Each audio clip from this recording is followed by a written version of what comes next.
There are countless misconceptions when it comes to addiction, from how it starts, the struggle, and how it affects others. Tonight, Fox 26 brings you Crisis in the Central Valley, sponsored by Donald P. Dick and Sierra Meadows. Moderating tonight's broadcast from Fox 26 News, Marie Edinger. Frankie DePrimo was 20 years old. He was a huge jokester. He loved Mustangs. He loved his girlfriend and his family. Wave! He was a great kid. He was caring. Everybody wanted him around. He was always the life of the party. He died on a Friday, fentanyl overdose. We're talking about him now in the past tense. What's that like? It's one of the hardest things I've ever had to deal with. Frankie will be gone 2 years, April 17th. And there's not a day that goes by that I don't cry. And some days are worse than others. As time goes by, I feel it gets worse because it's reality. And you know they're never coming back. Frankie wasn't an addict. He, like many others his age, used drugs occasionally. He and his girlfriend had gotten into a fight, and he asked a drug dealer for Xanax. The family's Ring camera caught the dealer dropping them off at the house that night. His mom had no idea. I went to his door, and I tried to open it, and it was locked, and I went and got the key. And then I came back, and I opened it, and I could tell he'd been dead for a long time. He'd spent the night playing Xbox. His mom found him the next day, with his headphones still on. When I opened up that bedroom door, it changed my life forever. A toxicology report showed the pill Frankie took was mostly Unisom, aspirin, and fentanyl. His mom checked his room and found the baggie his dealer gave him. The pills crumbled when she picked them up. Clearly pressed pills, not real pharmaceuticals. The Xanax pill that Frankie thought he was taking, he had 6 times the lethal dose of fentanyl in his system. The drug dealer who sold them was arrested, but got a slap on the wrist. There needs to be harsher penalties for drug dealers selling fentanyl because it's killing. And some days I feel like I'm just a zombie. I'm just here, you know.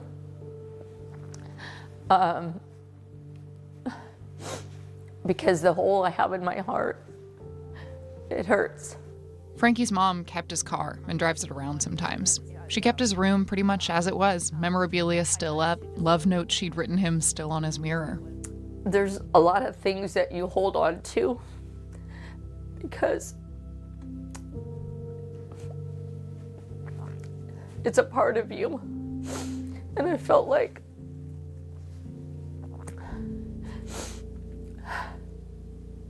I would lose him, but you know what? I know now I'll never lose him because he's always here with me. Now, Elaine Hudson is on a mission.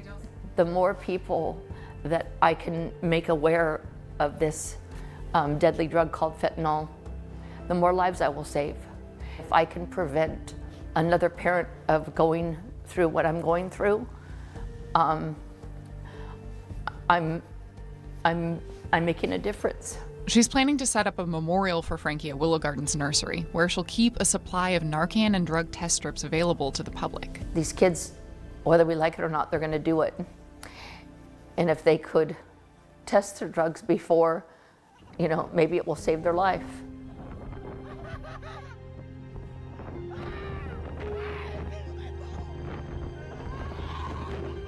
Elaine Hudson, the mother you just heard from, is one of the people featured in the Don't Hide the Scars Project documentary, which you'll see later in this special. The creator of that documentary is the organization PAIN, Parents and Addicts in Need, and I have the head of that organization with me now, Flynn Anderson.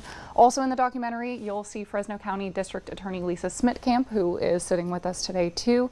Flynn, I want to start with you. What made you guys want to start up this documentary?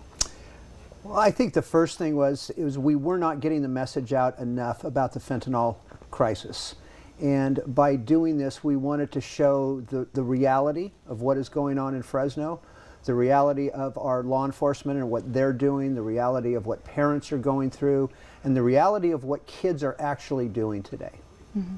That's the first thing, yeah. The first thing.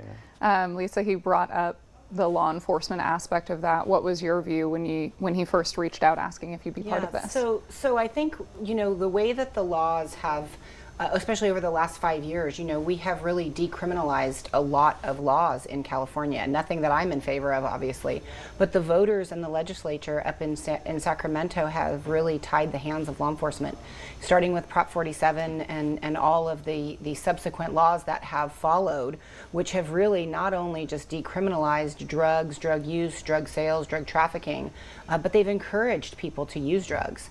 And so we in law enforcement have really had to try to sort of switch gears and take on an education and awareness campaign in addition to working with our federal partners to try to combat some of this stuff. How has fentanyl changed things for you? Fentanyl is like nothing that anyone in law enforcement has ever seen because it's an instant killer. Most of the other substance abuse issues that we see, they take a longer time. They take a good amount of time to see people go from the phases of using, abusing, and then addiction.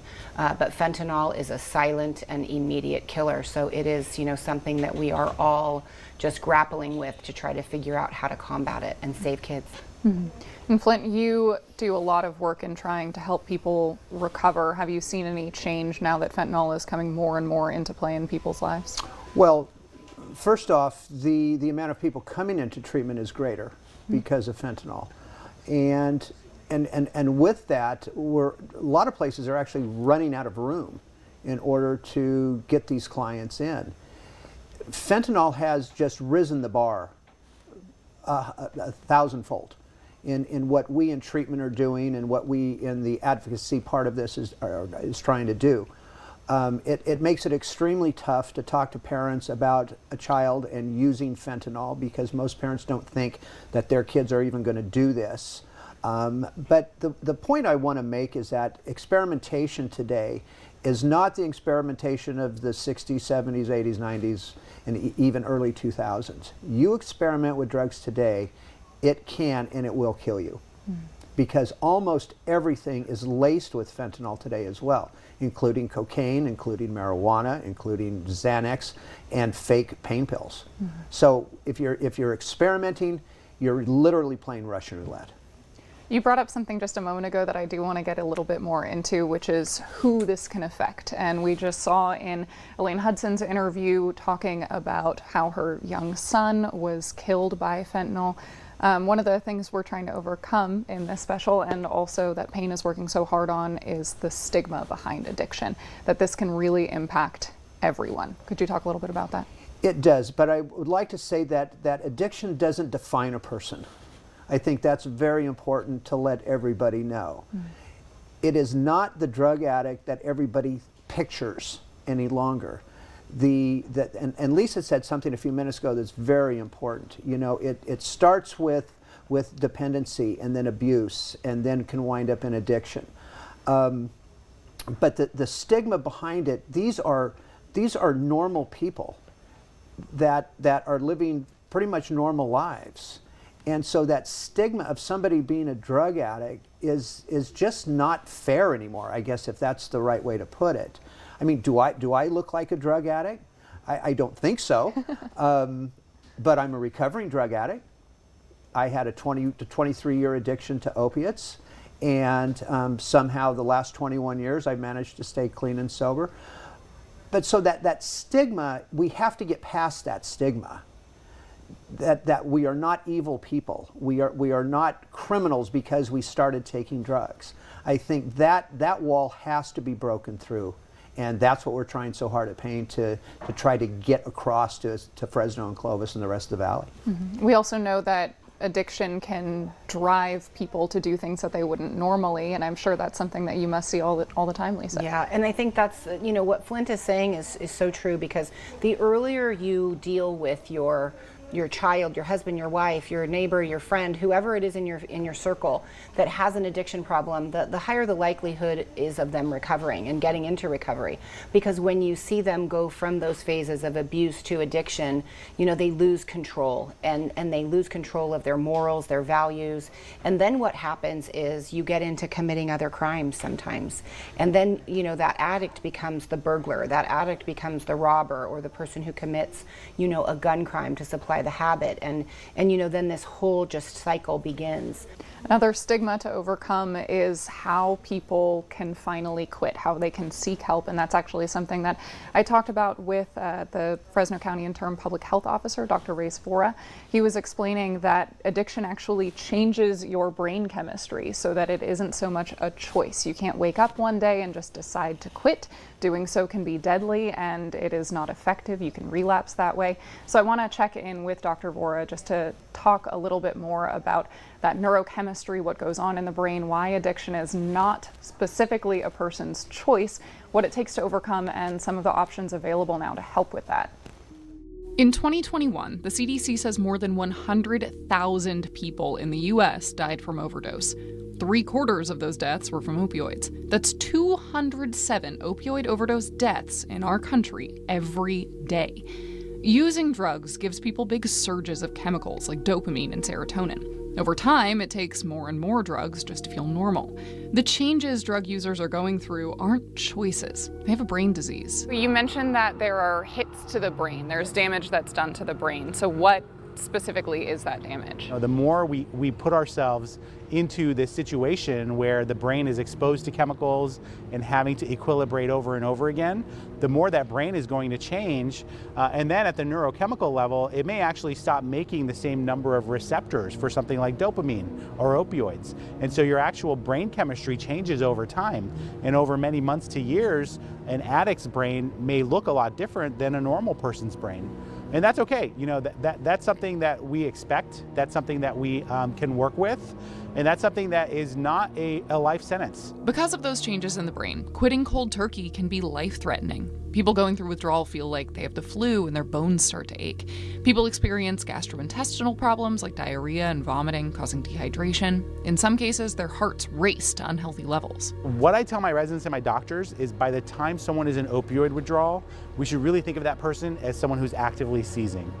You don't try to reason with someone that's actively seizing. You shouldn't really tell them, you know what, I'm sorry, you need to go down the street to a neurology clinic because we can't treat active seizures here. You should just treat the seizure. That's an emergency. The same thing with opioid withdrawal. The good news is there have been amazing advancements in addiction treatment.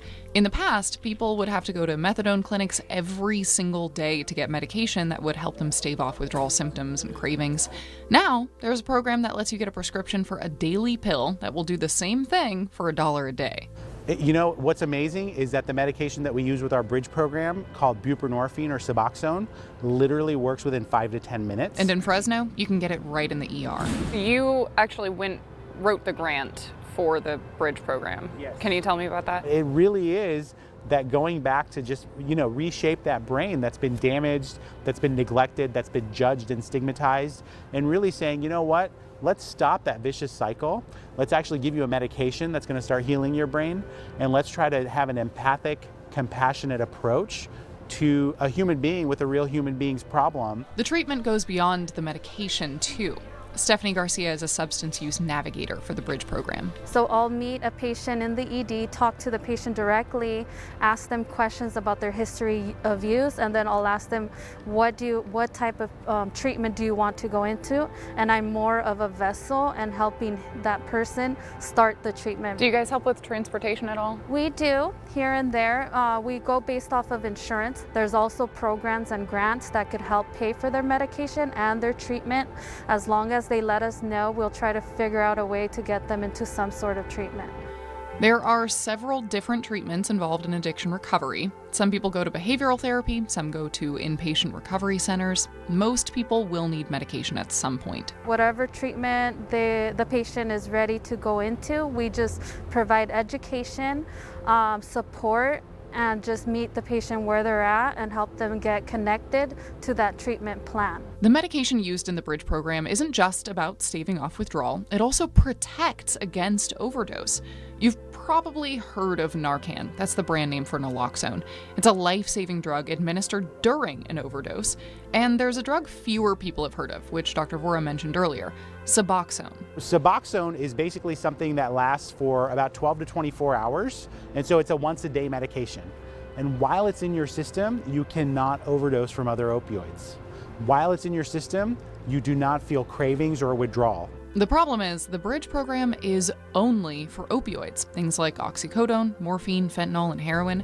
So far, there's nothing like it for methamphetamine, another big problem in the Valley. People are actively trying to search for that.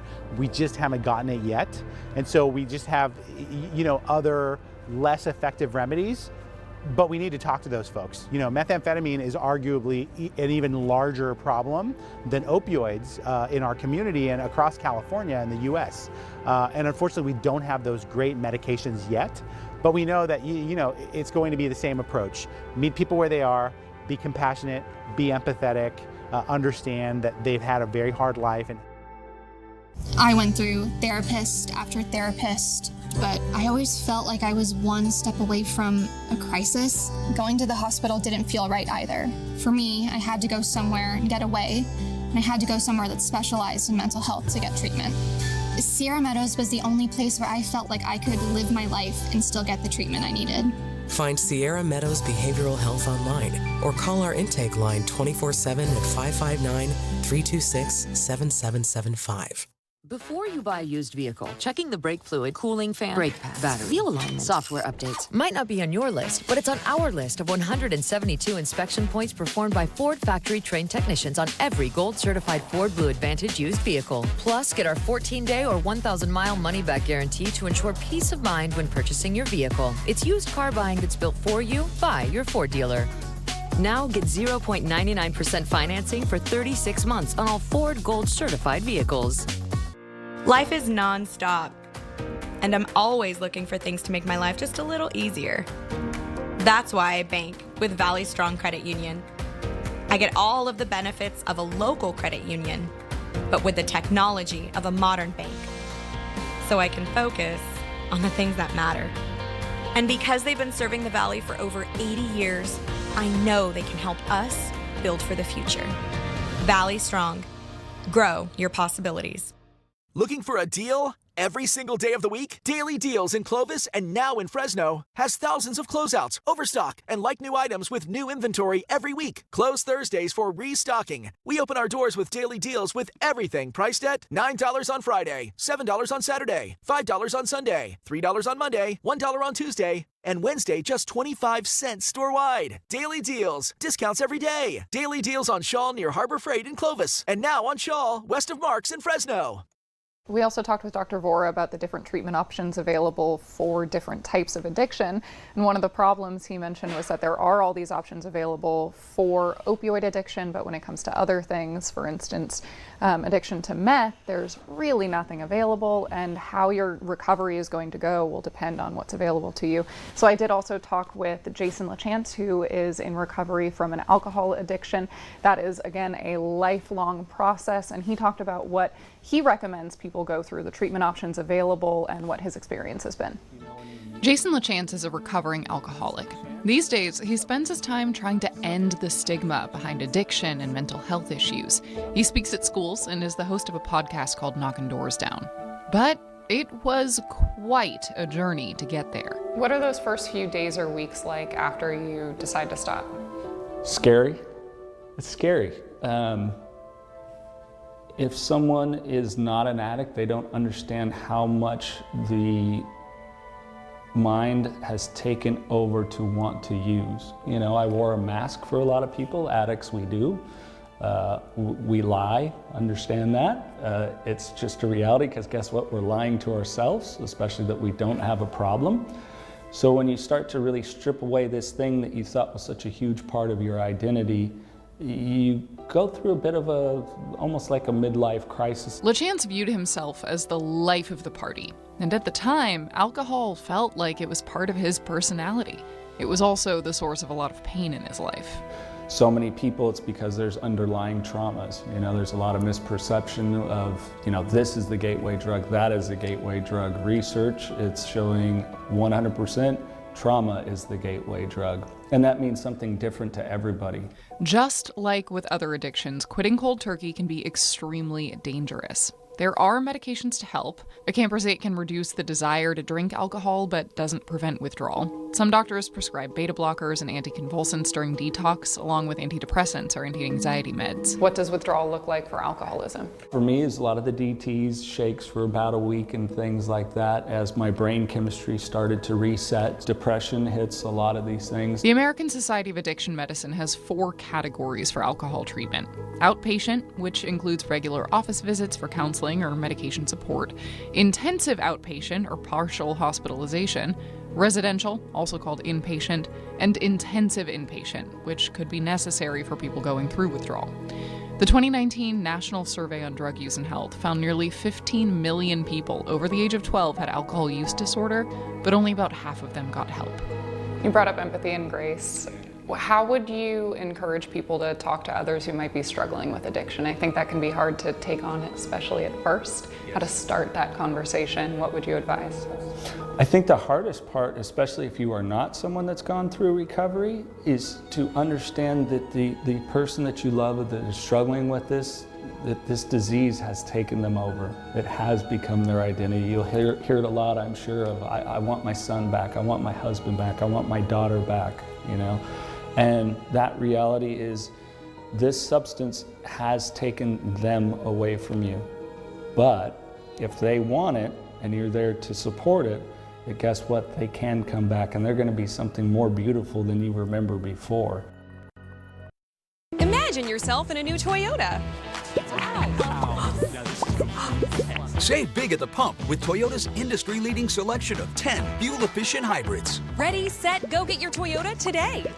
Toyota, let's go places. The best burger in the Valley has to be Triangle Burgers, and you can taste the difference with 4 locations in Fresno and Seanville and Clovis, and in Tulare on Tulare Avenue off 99. Triangle Burger Retro Diner, always good times and a better burger. Maybe you're thinking about selling your vehicle, but you don't want to go through the hassle of going into a dealership, going through all the steps on what a vehicle's worth. At Fresno Lexus, you can get a firm offer on your vehicle starting right in the comfort of your own home. It's called Express Trade. It's easy. All you have to do is take a few photos of your vehicle, add some basic information, and our friendly agents will reach out to you right away with a firm offer. So start the process right now at FresnoLexus.com. All we ask is that you try us first. Get back in the saddle this spring at Rubber Soul. From specialized spikes for every type of cyclist to clothes and accessories, shop the largest selection of specialized inventory in the Valley, in person or online at rubbersoulbicycles.com. Imagine yourself in a new Toyota. Nice. Solid imagination. Get low financing on the all-new redesigned Tundra or conquer the toughest terrains with Tacoma. Ready, set, go get your Toyota today. Toyota, let's go places. What else would each of you want people to come out of this documentary thinking, feeling, and understanding? The first thing would be that this could happen to them. No one is immune from this.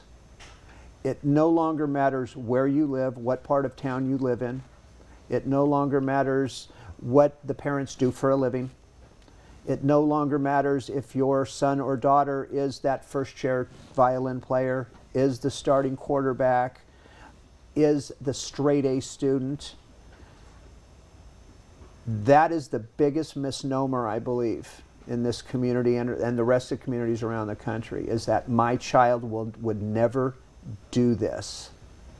And of course, the second thing that comes out, that people will take heed to what we are telling them, that they will start to get in their kids' business because they have to at this point. Because the last thing these people that are watching this want to wind up in is losing that child like Elaine did.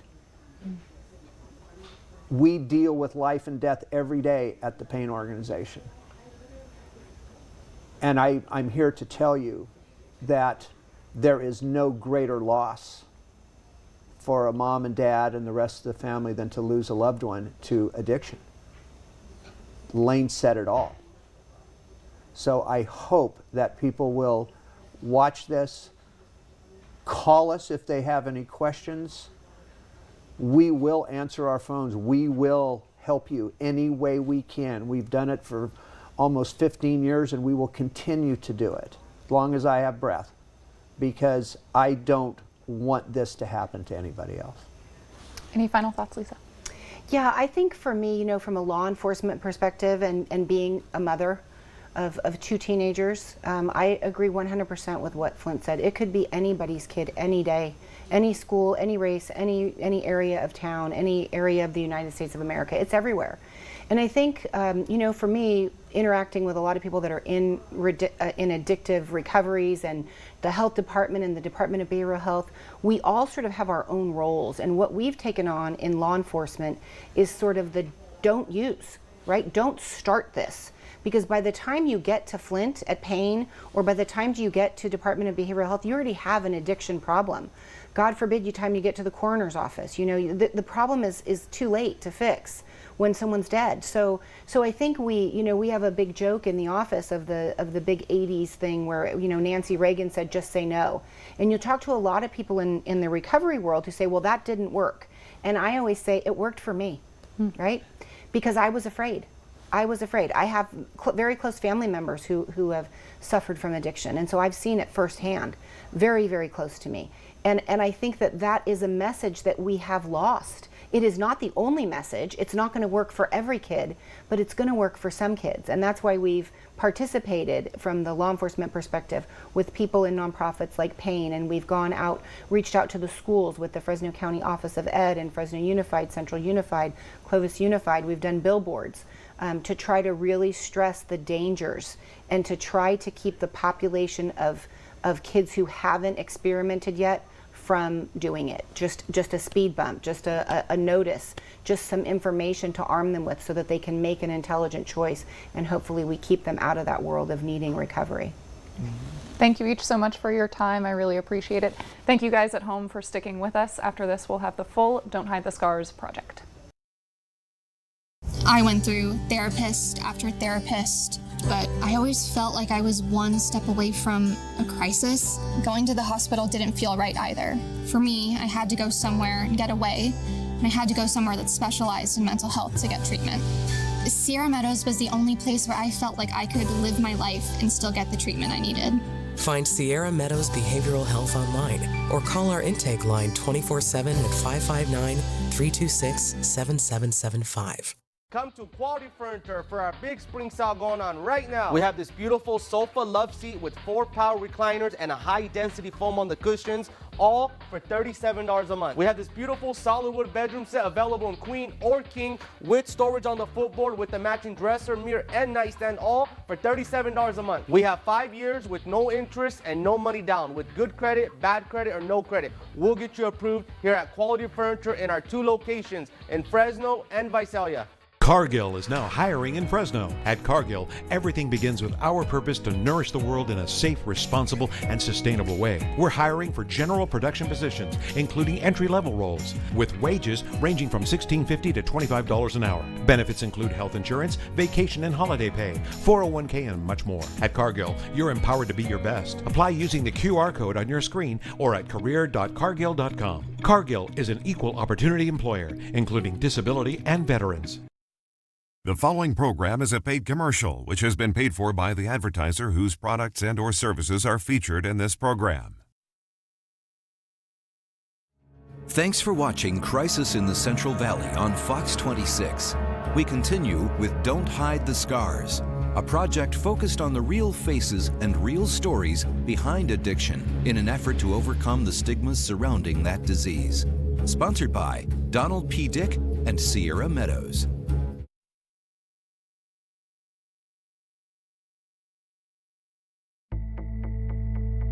The face of addiction has changed. While criminals, drug dealers, drug users, and the homeless continue to roam back alleys or sell themselves on Motel Row surprises no one. A new chapter to the old story is being written with the blood-stained tears from parents of what Koreans call han, a sadness so deep, so horrific, that it burns in one's soul so that tears can no longer fall. The story of the overdosing drug addict no longer takes place miles away. It's no longer in those neighborhoods. It's happening in homes like yours. It's 2 doors down from mom and dad's bedroom, right under your nose. It's the high school quarterback, the smartest student, the most vibrant cheerleader, and the most talented musician. It is someone very much like your daughter or your son that thinks they have everyone fooled. Yes, drugs are still bought in the sleazy parts of town, and yes, your children know exactly where to get them, but times have changed. Now they are bought as parents are having dinner or watching a movie, and you as parents have no idea this is happening. Keeping your kids home used to mean you were keeping them safe. Now the drug that may kill your child is being delivered to your home right in front of you. This story takes place in our community and thousands of other communities, right here, right now.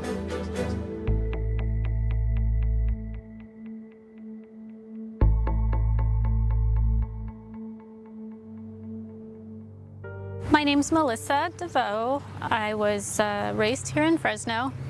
Spent the last 30 years in San Diego raising my son, Taylor. I was shocked that he overdosed. I just thought, oh, he's too smart for that. Generally speaking, we do everything for our kids to give them a good life. And are we perfect? Was I perfect? No. But this does not discriminate. Good parents, bad parents, absent parents, present parents, rich parents, poor parents. This does not discriminate. This is everywhere. My son, Jackson Smith, at the age of 22, bought a counterfeit oxy that was laced with fentanyl. He was such a good kid. He was so sweet. Everybody loved him. I don't think he had an enemy in the world. He was just such a nice person, and cared about so many. This pain of losing a child is the greatest pain you can ever experience, I guarantee you. And it's sad when people think that it's not going to happen to their family. I thought that too. I thought it was, it's other people it happens to. Well, it can happen to anybody. My name's Elaine Hudson. I was born and raised in Fresno. I have 3 children. Well, I do have 3 children.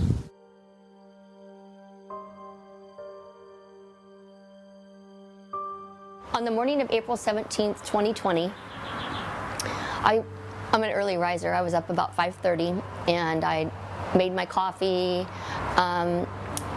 done my morning routine. I'd been going in and out all day long, and I just assumed that Frankie had gotten up and then went back to his room.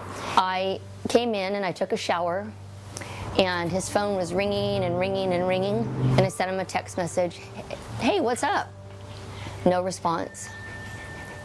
Then I got worried. We lived in Encinitas, my son and I, so we would come to Fresno to see family, but he was an outdoor kid and he loved to skateboard, and this is the skateboard park that he wanted to go to every time we came. I believe it was right at the beginning of his senior year or a little bit before, I get a call from his girlfriend's mom. She said, I need to talk to you. I've got to tell you something that Laura, his girlfriend at the time, told me. She told me that Taylor's been using heroin, and also that he had been molested by a family friend for years. So I got that phone call with both of those things at one time. I almost fell over. The first thing I wanted to do was get him into rehab. Now, finding an appropriate and a good place for a 17-year-old to go that's inpatient, that is not astronomically expensive, is really difficult. I was fortunate enough to find a place in Orange County, and he probably would have been more successful had he stayed longer, but he was there for 30 days. Mom, I'm good, I can leave here now, I'll do fine, I got this, and me, I was still naive at the time, and, wanted my baby back at home, in his own room and bed, still used to me, he was still a child. Did you approach him about the molestation? Yeah, he didn't really want to talk about it too much, but he said, yeah, you know, it was true. And, you know, there's a police report. There's still an open police report, but there was no charges against him he wasn't prosecuted. What does that person do for a living? He's a graphic artist in the surf and skateboard industry. So he's around a lot of kids. Mm-hmm. Still to this day. Mm-hmm. Yeah.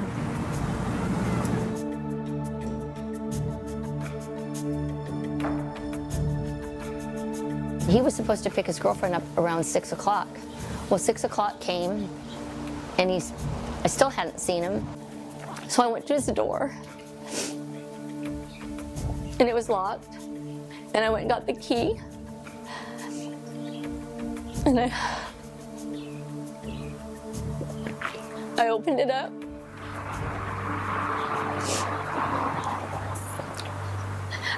I could tell he'd been dead for a long time. He was laying on his bed. He still had his headphones on. So when he died, I think he just kind of fell back, and his arms were back. But he was gray. I mean, just...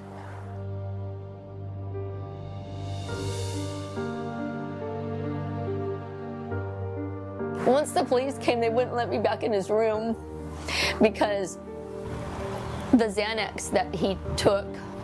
Is that what killed him? A Xanax laced with fentanyl. He had chopped it up and he had snorted it. And it was on his table where his Xbox is at. So they wouldn't let me, go back in his room. I didn't want to go back there anyway, so I couldn't see my son like that. It was bad enough when I opened the door.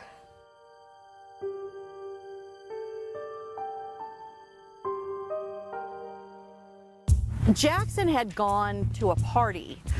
The intent was to drink and to play video games. It was about 2:42 in the morning, and I get a phone call from the girl that he was with. He had been dating her for a few months, and she told me that she had called 911 because he wasn't breathing. So we rushed to the hospital and identified myself, and the guard said, well, is that the person they just brought in? And I said, probably so. And the look on his face, it wasn't good. This was bad. I knew it was bad.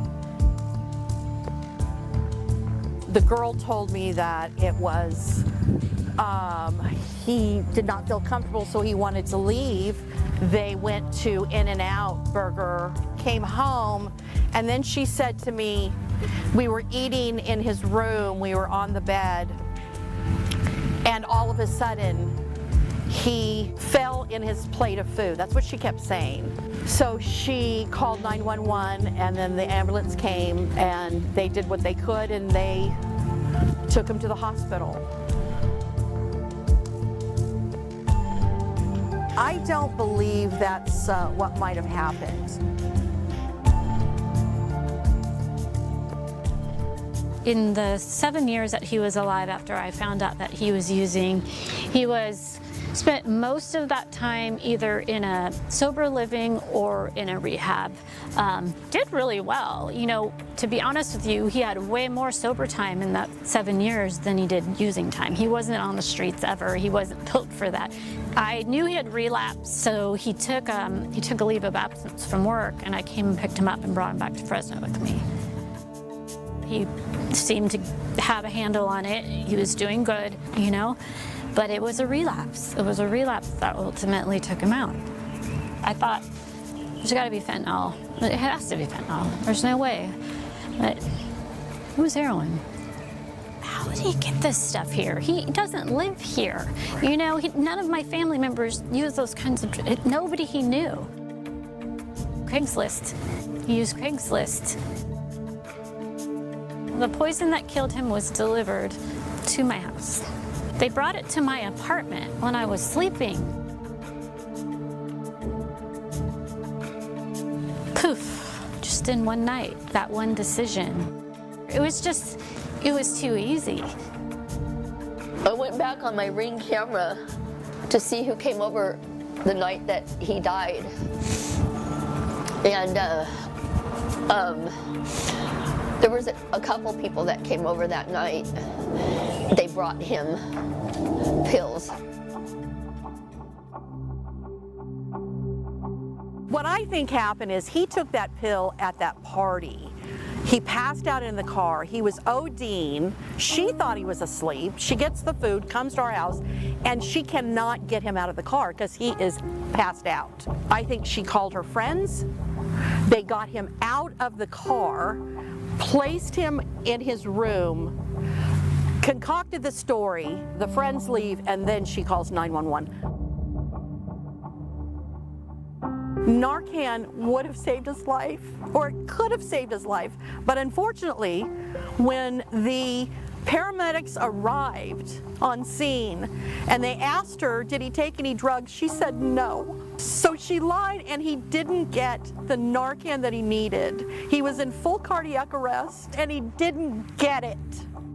Narcan is an opioid reversal agent that binds to the opioid receptors. It is the only substance that will bring somebody out of an opioid overdose if you can get to them in time.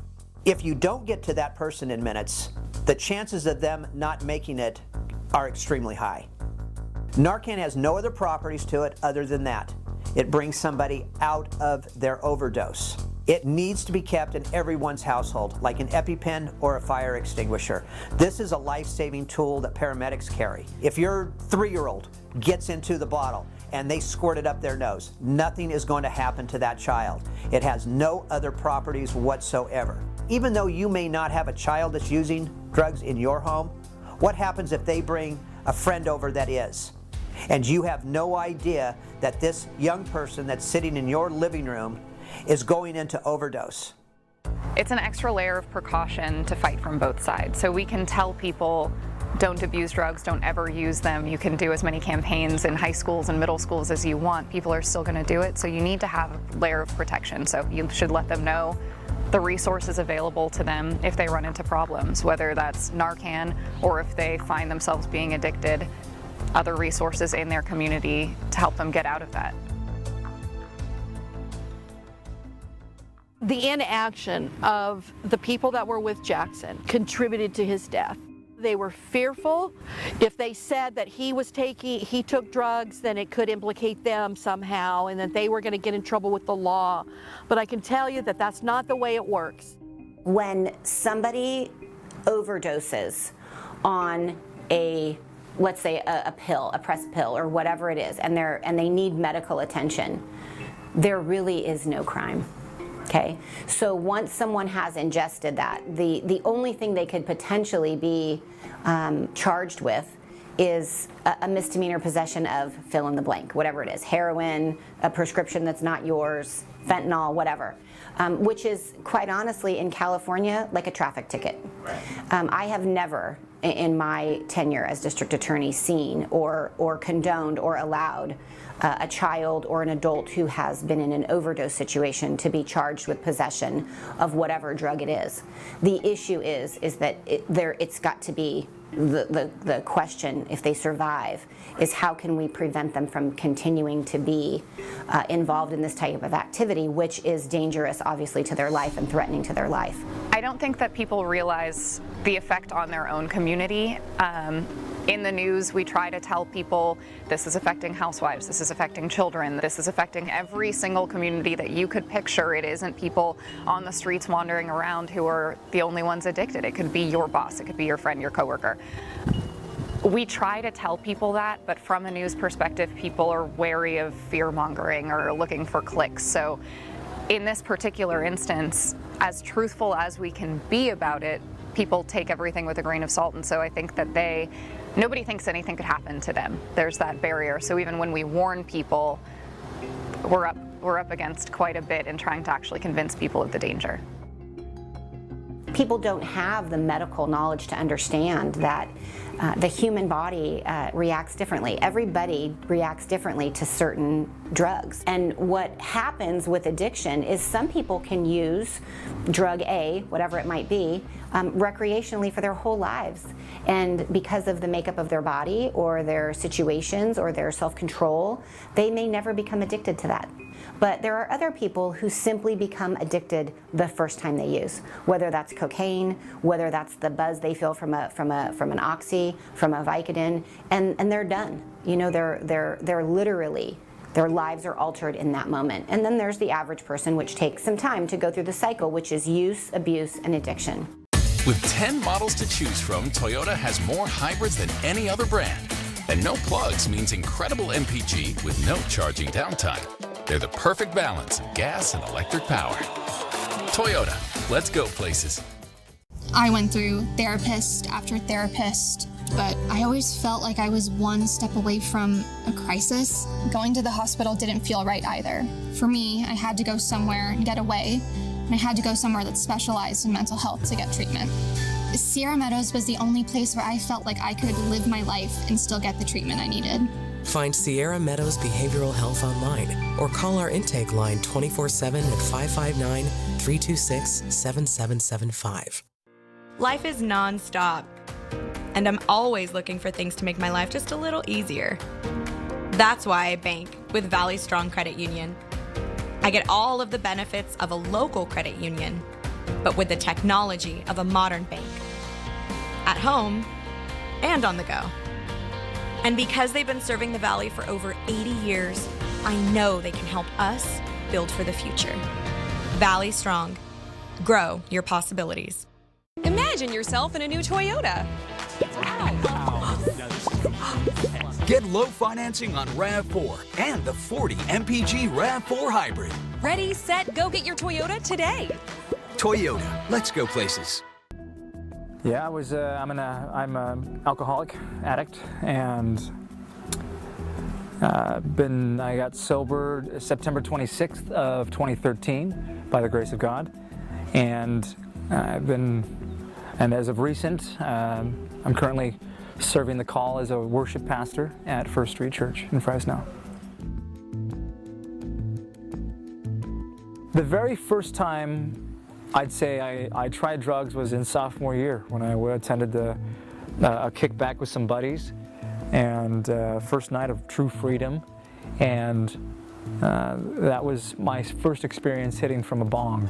That was the start of the perpetual trip down the rabbit hole. And then when college hit, and I had the ability to make choices that weren't necessarily accountable to anyone other than myself. And I didn't know at the time, but to God and to the people who were close in my life. There was a significant jump. What drugs were you selling at this point? I was selling pot, any pills, some hallucinogens, gold caps, shrooms, sometimes some acid tabs, and but mainly it was pot and pills.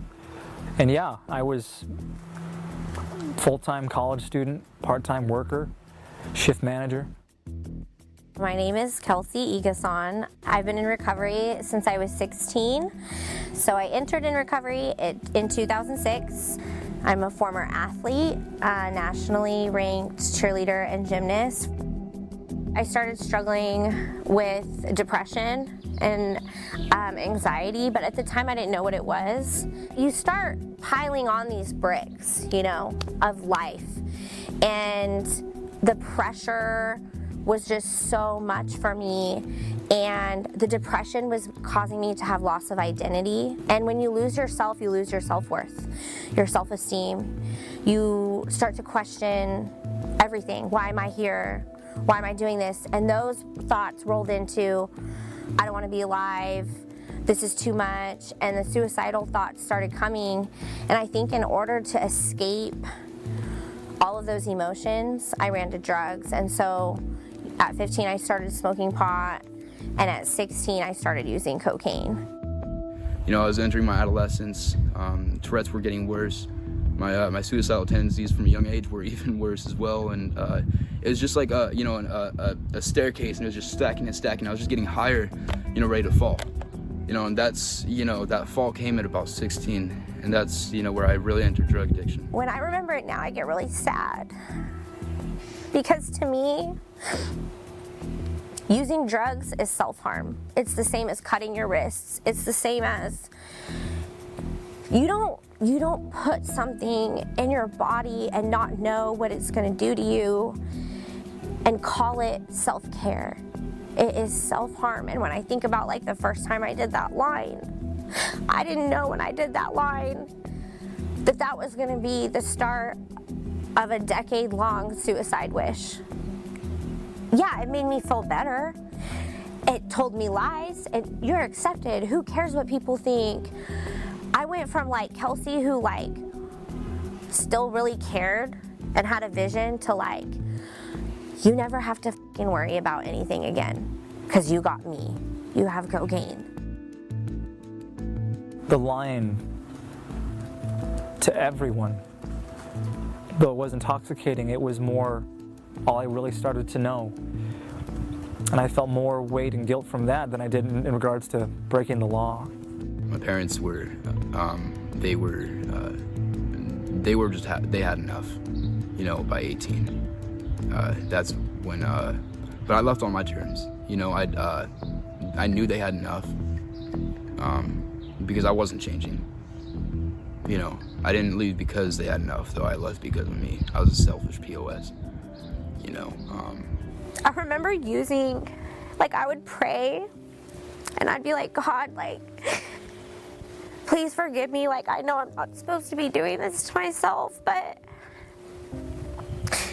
you know, I would tell him, like, I don't know what to do with all my pain and all my experiences, and you're using these drugs and you're just so out of your mind and you're so high and you don't even really have, like, a real thought. You know, everything you think is so driven by this drug, and, you know, there were times it gave me courage to face my fears and my pain, and I would say, okay, now I'm going to think about all the things that I need to fix, and I'm going to think about them, and then I'm going to fix them, and then I would never do it.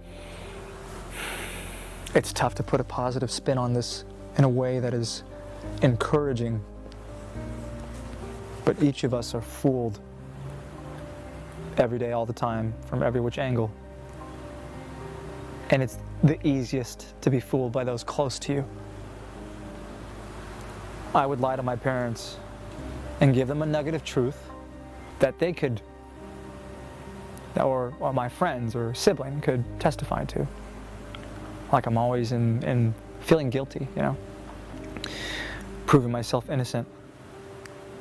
But then you twist that truth, or the way you serve it and deliver it,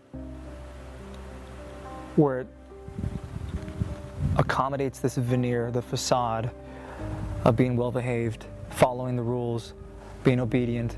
But I would say to trust your gut. Trust your gut. When something feels off, pray about it. Speak to your significant other, the siblings, their friends, you know. Just, it's not out of incriminating or convicting or judging them, because they feel that regardless of how you feel. They feel it from everyone. I felt that from everyone. But just put a little, and as opposed to just going right to discipline, don't do this, just why? What's really going on? We love you. And my parents did do that, but it placed them in a point of desperation. There was so much distrust, disobedience, brokenheartedness, making them feel like a failure and past the point of no return. You know, almost dying 4 times in a night from overdoses or from smacking my head on a glass table. They talk about, you know, the desire being lifted. I never understood that until the last time I used. I felt that, and then I understood it, because really, it's just, I don't have that desire anymore. I want to change people's lives and to speak to those who have no hope and to give them that, to show them that they're enough and that they can get through whatever the hell they're getting through or going through, because, you know, if I could do it, they could. I look back on little Kelsey and I think, wow, you bad. You took on some big, and I showed no fear. You know, I went for it, and I messed up a lot. You know, I've hurt a lot of people, but I have the gift of being alive today to make those things right. You know, I want our community to understand that as long as moms are sick, children will suffer. I'm not going to sit here and tell you you're not going to have consequences for asking for help. You don't have to be an addict because that's what you are.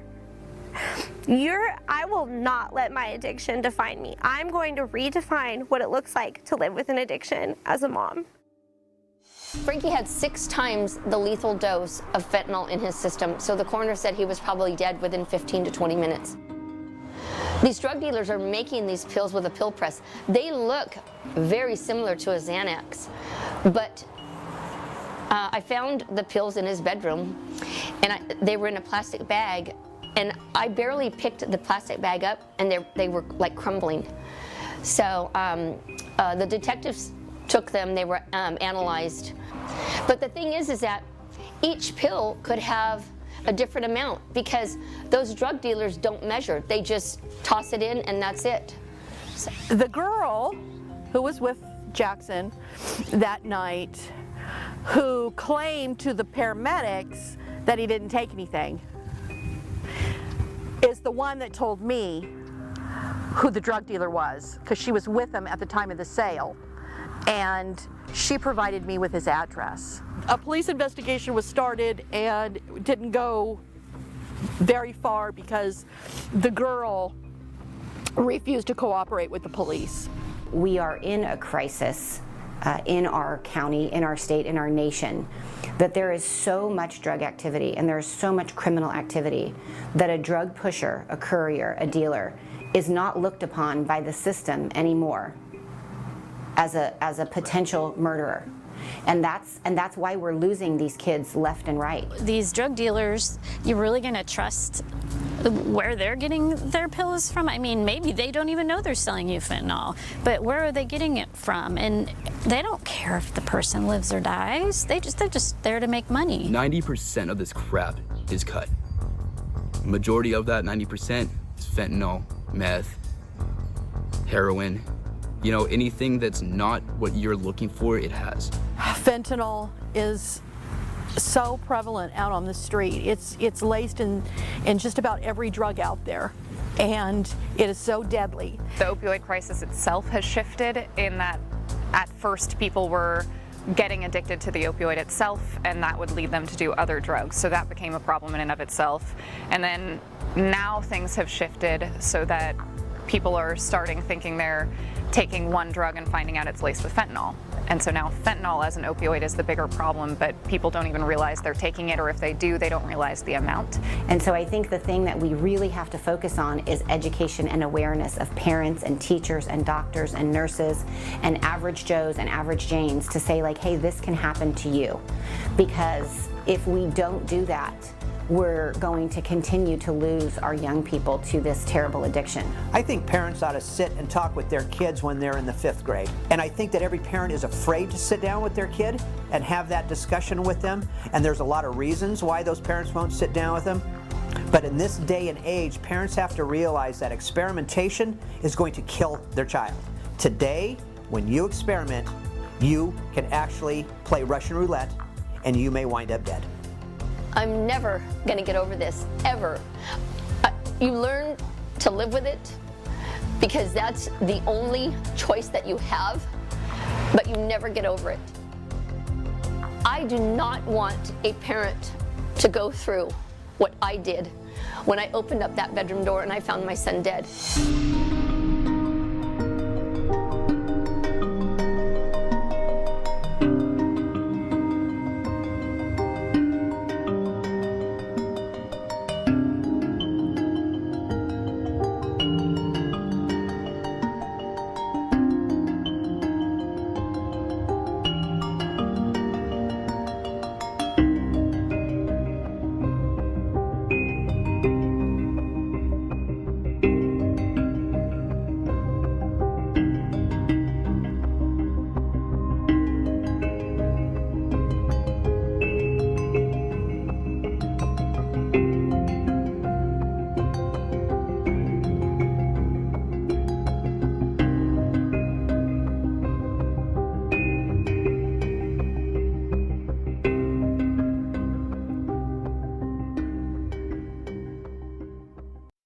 The preceding program was a paid commercial which has been paid for by the advertiser whose products and or services are featured in this program. Oh, yeah. Fox Sunday. I actually can't see, so I have to take these off. Animation's greatest titans face off.